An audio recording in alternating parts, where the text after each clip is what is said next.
Nous sommes bien souvent concentrés sur notre quotidien, qu'il soit personnel, familial, national ou communautaire. C'est notre univers privilégié, un rien réflexe même. C'est aussi notre étalon de mesure et pour certains, le seul référentiel. Le monde est vu par le prisme de notre habitude et plus d'une fois il nous semble qu'il tourne autour de nous.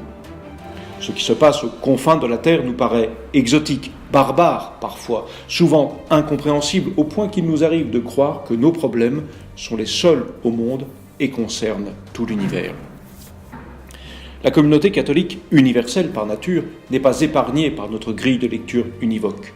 Nous avons tendance à imaginer que nos difficultés de catholiques de France sont celles des catholiques du monde entier, posant alors des jugements réducteurs ou, plus prosaïquement, nous désintéressant des problèmes de nos frères.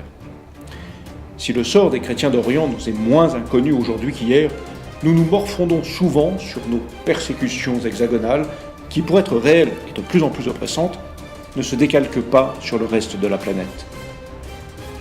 Nombre de lecteurs nous ont remerciés pour notre revue de presse du monde catholique, jetant une rapide lumière sur les préoccupations et les joies des catholiques du monde entier. Et il est vrai que savoir de loin la Chine persécutée n'a pas la même consistance que découvrir concrètement qu'une église est détruite sous de faux prétextes ou qu'un évêque est en résidence surveillée depuis son ordination.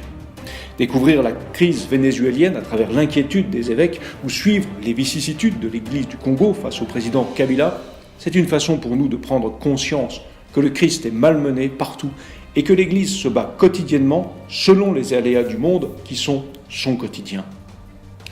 Telle est bien l'incarnation qui, une foi commune et immuable, donne à chaque situation la force de témoigner et le courage de lutter pour faire grandir le royaume. C'est bien pour cela que l'Église est catholique. Puisant à la même source, elle rayonne concrètement ici et maintenant. Il y a une certaine grandeur et même un émerveillement pour qui contemple cette universalité bigarrée, mais fondamentalement fraternelle. C'est un peu de cette rosace du monde catholique que nous essayons de vous faire partager tous les jours sur InfoCatholique.